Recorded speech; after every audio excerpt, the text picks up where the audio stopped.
Hello, welcome back to Kimberly as we continue with The Bad Seed. Chapter 6. Mrs. Penmark found it, again, difficult to sleep. She kept hearing in memory Mrs. Daigle's affirmation of her son's devotion in tones too alternately shrill and too hoarse, hearing her ponder in a kind of compulsive despair the baffling factors of the boy's death. She slept at last, drifting into a dream too frightening to be remembered. But when she woke the next day with the sun lying in a gentle pattern on the carpet, with the familiar noises of morning everywhere about her, she felt calmer. Then, as though she had forgotten a dream, had revealed some forgotten wish of her own, she knew she wanted now, and had wanted all along, to visit Benedict, to see for herself the woods, the house, the bay, and the old wharf there. At 9, she telephoned Miss Octavia Fern, and Miss Fern said she understood completely. She'd be glad to accompany her to act as a guide for the occasion. She suggested they go the next day, and they agreed that Mrs. Penmark would pick up the older woman at 10 at the school gate. Christine turned from the telephone, thinking, Rhoda was never disobedient or lazy or insolent like so many children. She got so many good qualities. There's only one thing about her, this quirk in her character. Later, when she sat at the window waiting for the postman, hoping there'd be a letter from her from Kenneth, she saw the postman turn the corner on schedule, and her neighbor, Mrs. Forsythe, who had been plainly waiting for him too, met with flagstones. Have you heard anything more about your son who's missing in Korea? She asked. No, ma'am, we haven't heard anything more. We can only hope. Waiting for news is such a sad thing, Mr. Creekmoss. You have all my sympathy. I've been praying for him since he was reported missing. I appreciate that. You're a real nice friend to have. It's hard to understand why there must be so much pain and cruelty in the world, but it's something we've all got to face. The postman said there were two ways of meeting experience. You could expect the pain, or you could expect happiness. Now I'm going to look on the bright side until I know the contrary, he said. I'm going to look on the bright side and keep saying everything's going to come the way I want it to. There's something better than looking at the dark. That's certainly better than looking at the dark side.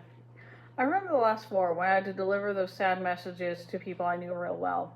It was the hardest thing I ever do, but I kept saying to myself, somebody's got to do it, and I guess it's me. But I don't think I got to now. He walked away, and Mrs. Forsythe was in her apartment again. Christine took from her mailbox the letter she had awaited. She read it eagerly. It recounted her husband's activities, the things he had done thus far, the things that still remained to be done. He missed Christine and Rhoda more than he could say. His one desire was to wind up his work as quickly as he could and return to them. When she read the letter, when she extracted it from the last subtlety of meaning, she went to her bedroom and examined the photograph of her husband on the dressing table. A photograph which shows him in his naval uniform the way he had been when she first knew him. His hair was dark and cropped close to his skull.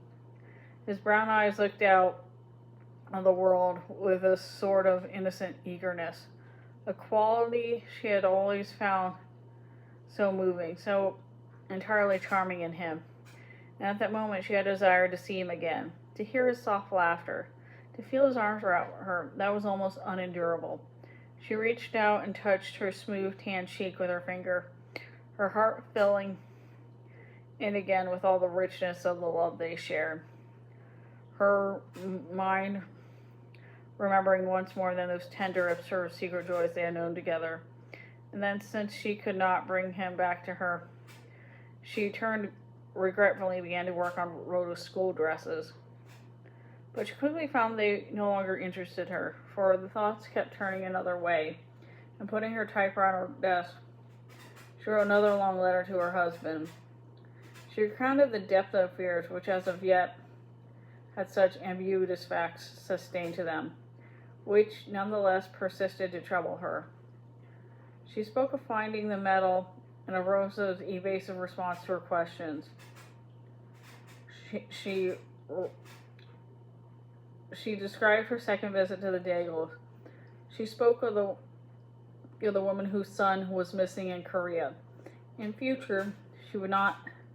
She would absolutely heed his words. She would react as he did to the circumstances that would not be altered. She would put her doubt behind her. She would anticipate happiness, not sorrow. She wrote, I'm sending these letters that I cannot send, my darling. When you are back to me and my fears will all prove foolish, perhaps we can read them together. Then you can hold me in your arms and laugh at my weak, unreasonable fears, can ridicule in your dear, gentle voice my overheated imagination. She wrote on and on, saying that in her distress she felt herself turning for comfort to some force stronger than herself. She had never been too religious in the accepted sense of the word. She always believed in the power that once shaped the universe and guided it now. She hoped to think of that power as benign. She saw so clearly that the things she had repelled her past, which had kept her from unexpected orthodoxy, had been in the efforts of institutions to visualize God in human images, to define him with man's definition of himself, to catch his power in obsessive rituals, to confuse the laws with laws that man devised for his own safety. She wrote, do I sound too much like Monica now? Are you surprised to know that these things are on my mind and have been there for a long time? I'm not really the conventional passive person I've schooled myself to be all these years. I learned I learned the things others see in me from my mother. You see, my father, in spite of his charm, his brilliance and kindness, could almost be unpredictable at times. He had reasons of doubt and nervous depression, and when it was then he turned into my mother and laid her to me for serenity and faith once more. Giving him what he lacked, he must be what he became, my mother's greatest joy, her true reason for existence, she once told me. I learned something of her serenity, perhaps because I too loved her so greatly. Do not be mistaken in me, my darling. Do not be misled. My emotions deep down are disturbed and powerful. They are stirred up now, and I must struggle to get them under control once more. I miss you so badly. I long for you so deeply at this moment. When you get this letter, drop everything, no matter how important it seems now, and come back to me. Laugh at me. Tell me my doubts have no basis in fact. Take me in your arms again. But come back to me, my darling, come back to me. Please come back to me quickly. When she finished her letter, she put it in the locked drawer of her desk.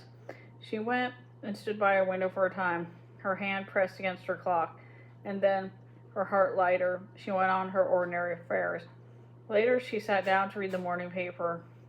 On the front page was a long account of a murder case which was being tried at the time, a case which the paper had featured since some of the principals in it were locally known. Usually she did not read these things, having no interest in them, but now she read the story in its detail. It concerned a man named Hobart L. Ponder, who was accused of killing his wife for insurance. She had hardly finished the long account when Mrs. Breedlove stopped by for a chat. She came into the room, put a book down on the table, and said, "You're looking a little pale and tired, my dear. You seem distrait. What is it that troubles you?" Mrs. Penmark said she'd been reading the Ponder case. Perhaps that was it. And Mrs. Breedlove, as though the name were put on her tongue in rapid motion, said she'd known Hobart Ponder's mother at one time. She had 2 sons, Hobart, the elder, now on trial for murder, and his brother Charles. Bad luck seemed to have trailed Hobart from the beginning.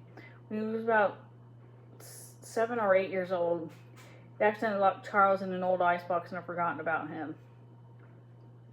Christine said, "What is the book you brought? Is it for Rhoda?" "It's an illustrated copy of Robinson Crusoe. Emery had it as a boy. He thought Rhoda might be interested in it." But she was not to be diverted from this history of the Ponders, and she went on to say that Hobart's maternal grandmother, who lived in with her daughter after she married Mr. Ponder, had been mysteriously murdered with one of the young Hobart golf clubs when the boy was about 14. Christine said, I love Robinson Crusoe as a child. I'm sure Rhoda will too. That's when Hobart was 20, said Mrs. Breedlove impeccably. His father hanged himself in the garage. It was all vague, and nobody seems to understand the truth of it, even now.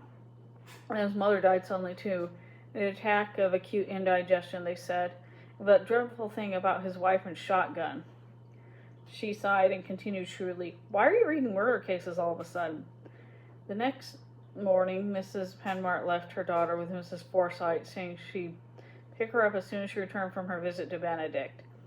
Rhoda had her copy of Robinson Crusoe with her, and she went to the small marble balcony that jutted out on a sort of plump half-moon from the side of the Forsyte apartment.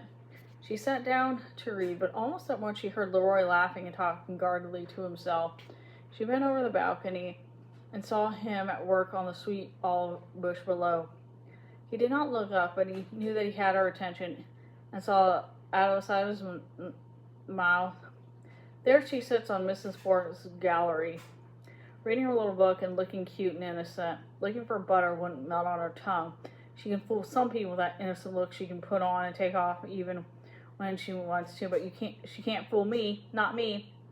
Not even a little bit she can't.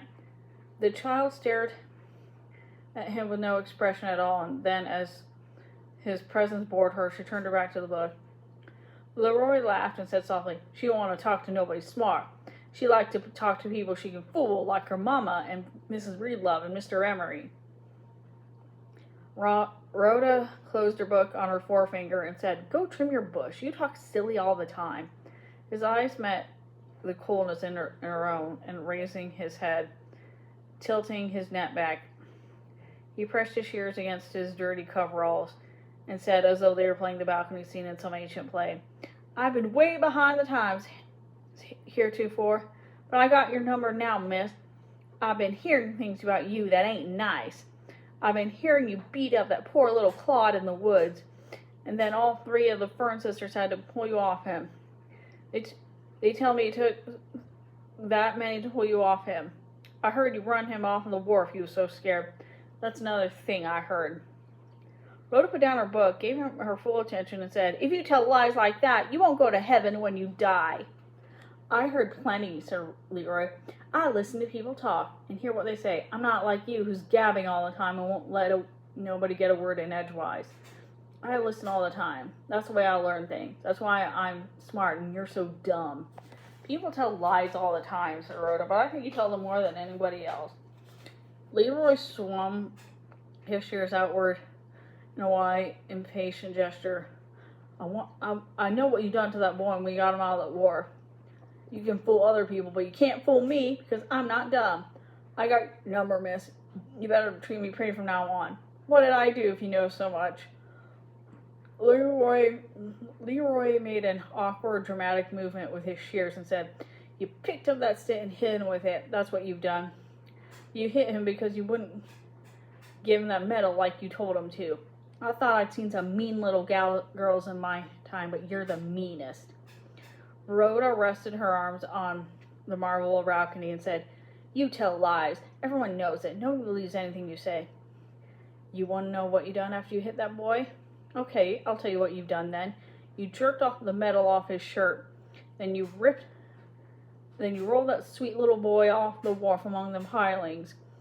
He laughed silently to himself, thinking, I got her listening to me now. I got her real worried. Rhoda stared down at him. Her clear, luminescent brown eyes stretched wide as in innocent surprise. I'd be afraid to tell lies like that, she said primly. I'd be afraid I wouldn't go to heaven. Don't bother me with that innocent look, Miss Rhoda. I ain't no dope like the others. I ain't. But at that moment, Mrs. Forsyte came in the balcony, and Leroy dropped suddenly to his knees and began pursuing the sweet olive bush. Who are you talking to, Rhoda? Asked the old lady. She looked mildly, but seeing nobody, she said, I was sure her voice out there. Oh, I was reading out loud to myself, said Rhoda. She picked up her book and opened it and said, I like to read out loud. It sounds better to read out loud. Below them, Leroy crouched against the side of the building, laughing with pleasure at his cleverness. That mean little girl talking to him about lying? That little girl could outlie anybody in town without half trying. His fantasy about Rhoda and the stick was real smart. He didn't believe it for a minute himself. He wasn't dumb enough to believe a little 8-year-old girl would have a nerve to do a thing like that. It was real clever anyway. Not everybody can think of a story like that on the spur of the moment. And then when Mrs. Forsythe's voice ceased and he heard the on-screen door shut, he rose cautiously and said in a whisper, "You know I'm telling the God's truth. You know I've done figure out what happened."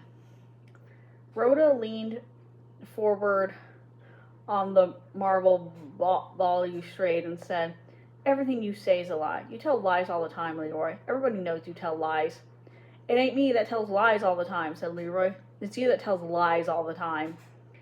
And then, as though to close this little balcony scene of hate, Rhoda took her book inside and Leroy pruned at the branches of the sweet olive bush with pleasure, as though it were the child and not the shrub he snipped.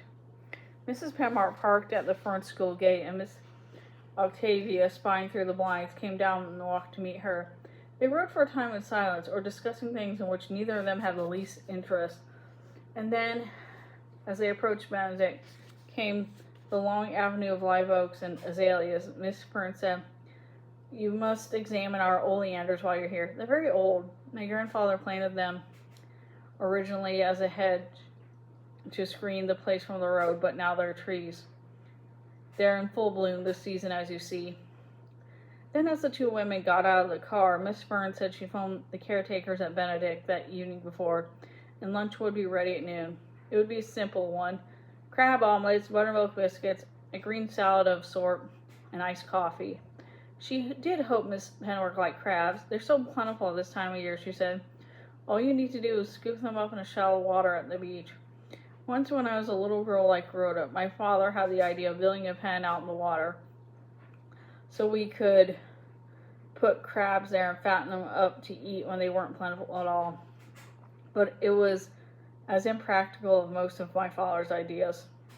You see, the crabs, when they're penned together, ate one another before we could eat them. They walked about the grounds, examining everything.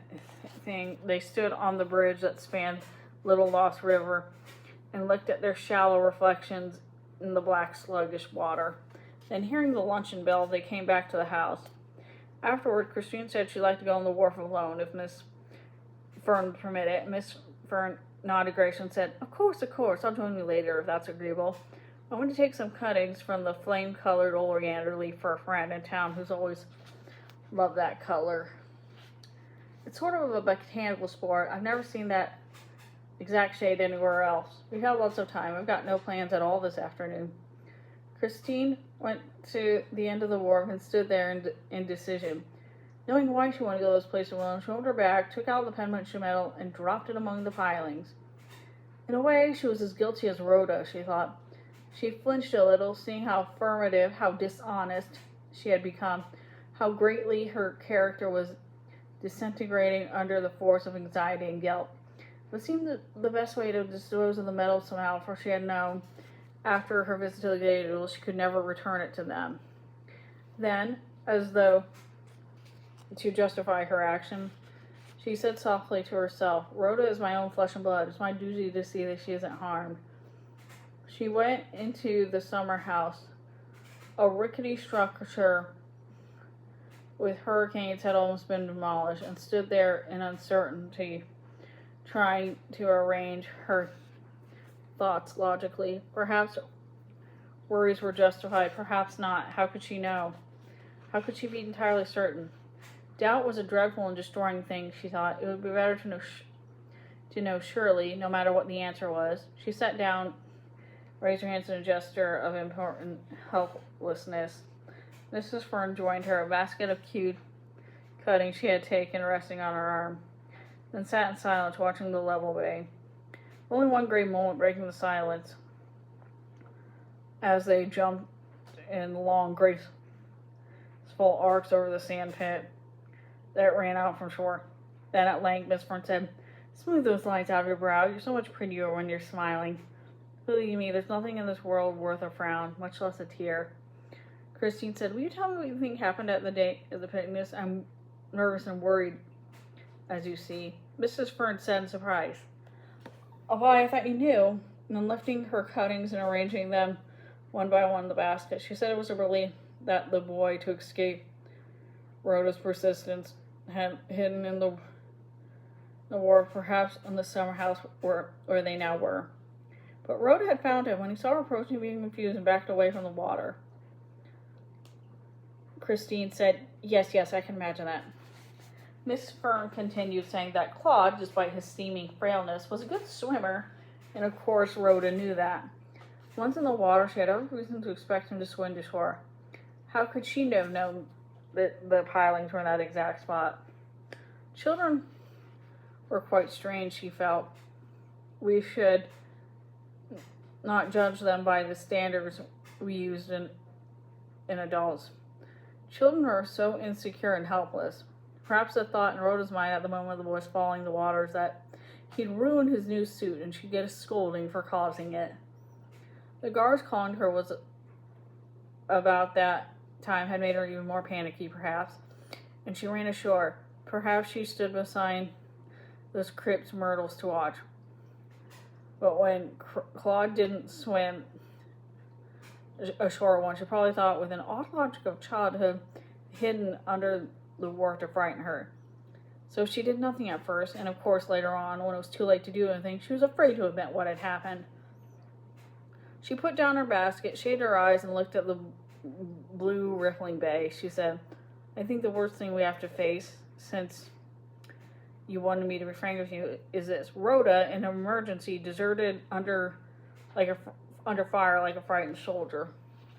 But there are so many soldiers, my dear, and so many older and wiser people that herself have her running away in the first barrage. They got up and moved down the wharf, and impulsively Miss Fern rested her on Christine's forearm. I am not your enemy, she said. You must not think of me that way again. If you need me, you must come to me at once. I've been so distressed about the boy's death, said Christine, so anxious and guilty too. Miss Fern said she could understand Miss Penmark's feelings very well, but in so far as guilt was concerned, she was hardly in a position to give advice to others, since she herself had been rattled with irrational guilt all her life. It was so foolish, so illogical to feel that way for guilt when you examined it dispassionately, could be seen and only in a painful worm of pride.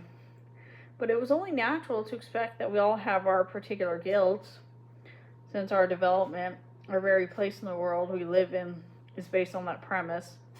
We are all taught from the beginning that the human impulses were shameful and degrading, that man himself is entirely vile, and at his very birth is the end of a furtive sin to be wailed over and atoned somehow.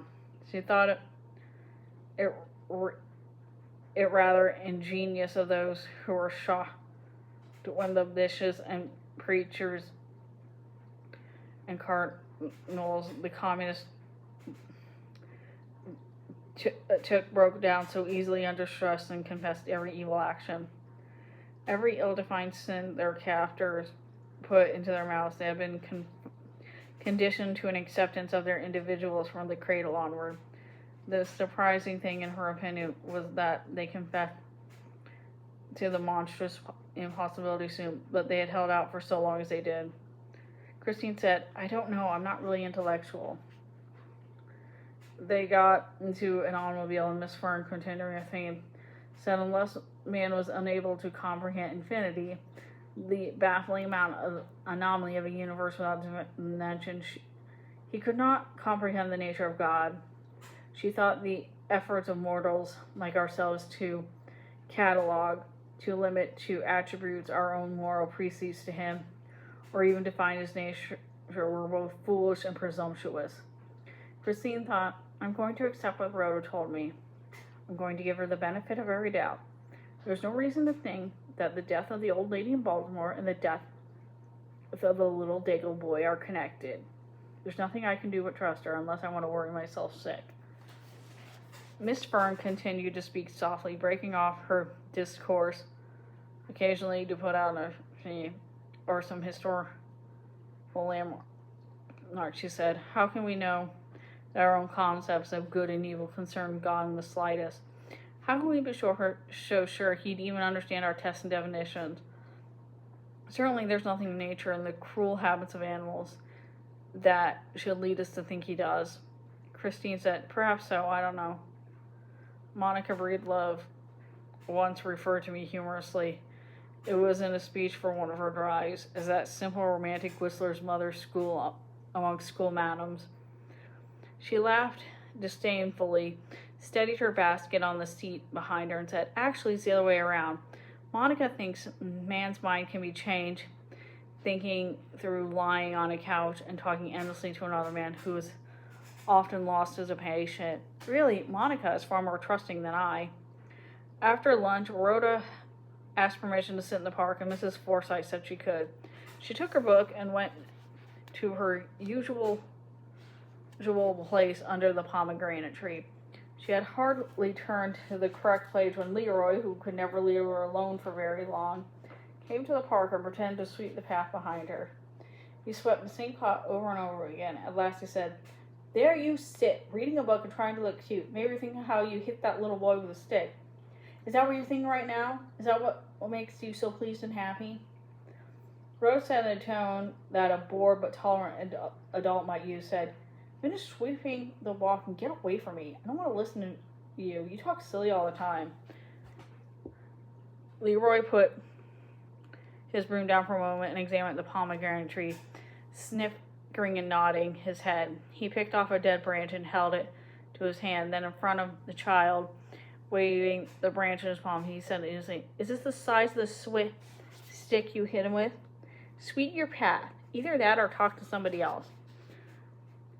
After you rolled Little Claw in the way, he tried to pull himself up on the wharf again, but you hit him on the back of his hands, and that time he had to turn loose and drown. But before that, you fetch him another good lick on the temple, and that was the lick that bled so free.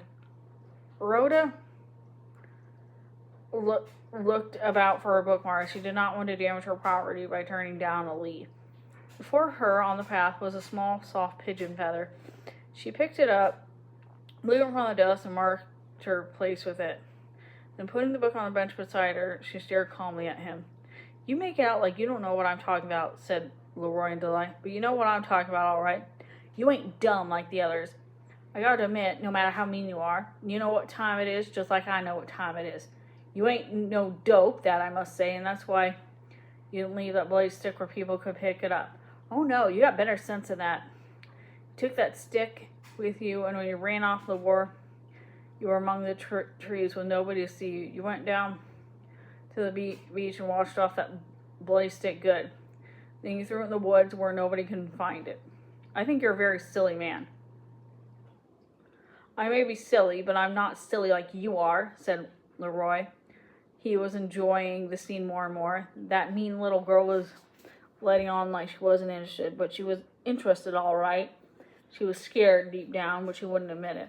"You're the silly one, not me," he said, "because you were silly enough to think you could wash off blood and you can't." "Why can't you wash off blood?" "Because you can't, that's why. You can wash and wash, but it won't come off. Leastways, not all of it will come off. Everybody knows that but you. You know, if you didn't talk so much and not listen to what people say, You'd know if you didn't talk so much and not listen to what people who know about things to say." He began sweeping the path vigorously. "Now I'll tell you what I'm going to do unless you start treating me nice," he said. "I'm going to call the police and tell them to start looking for that stick in the woods.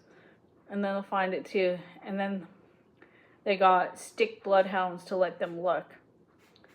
And these stick bloodhounds can find any stick there is, providing it's got blood on it. And when the stick bloodhounds bring it back in that stick, you wash off so careful, thinking nobody could tell. If that stick looked clean on you, they're going to sprinkle some kind of powder on it, and that little boy's blood will show up to accuse you of what you've done. It'll show up a pretty blue color, like a robin's egg, and then the policeman..." He turned away quickly, for he saw Mrs. Penmark come to the park seeking her daughter and walked toward them. She felt tension at once and said to Leroy, "What have you been saying to her this time? What have you done to annoy her?" Mrs. Leroy said, leaning against his broom, "Bah, Miss Penmark, I wasn't saying anything out of the way to her. We were just talking a little." "What did he say to you?" asked Christine. Rhoda got up from the bench, picked up her book, and said, "Leroy said I ought to run and play more. He said I was going to make myself nearsighted if I kept reading all the time." But Mrs. Penmark had seen that cold, angry look in her daughter's eyes, and she saw now the springing expression of triumph which came over Leroy's face at the child's words. Again, she felt anger rising in her, but controlling her voice and land, she said, I don't want you speaking of Rhoda again under any circumstances. Do you understand?" Leroy opened his eyes in a hurt, simulated astonishment and said, "I didn't say nothing out of the way of the little girl. You heard what she told you. Just the same, you're not to speak to her again. If you worry her again, or any of the other children for that matter, I'm going to report you to the police. Is that entirely clear?" She took her daughter's hand, and together they walked around the lily pond toward the gate. When they reached it, as Christine tugged at the heavy handle, Rhoda turned and gave Leroy a hard, thoughtful, appraising glance. She made one of the convention answers of my childhood, and an answer lies very deep. "What you say about me, you're really saying about yourself." That night after supper, Leroy took off his shoes, laughed, and told his wife of the affair. His own 3 children were sitting on a bench under the althea bush, stringing 4 o'clock flowers on the grass, their bare tough toes digging into the packed earth. When he finished, Thelma lowered her voice so that children could not hear her. "I done told you to leave that girl alone, Leroy. You're going to get yourself in bad trouble. You're going to keep messing with that child until you get yourself in a big jam." "I'd just like to tease that mean little girl. I couldn't get anywhere with her before, but I got her listening to me now. You're heading for trouble, that's all I can say." "I'm not going to get in trouble. The little Rhoda girl is a cute one. She didn't run away crying and babbling. That little Rhoda's mean, all right, but she's cute too," he said quietly, smiling, nodding, digesting his dinner. There was a curious smell about the place, a vague moldiness which could not be traced to its source, as though the beds had been rained on and dried out in the shade. Thelma went to the house and got herself a can of beer. When she returned, she said, "Rhoda may not tell on you, but somebody's going to hear you like Mrs. Penmark almost heard you today. And then there's going to be trouble. Suppose she does hear you, calls the police like she said. The police will take you down to the station house and kick your teeth in." Leroy stretched, laughed indulgently, and said, "What do you think I am anyway? A dope?" And that's the end of that chapter. Thanks for listening.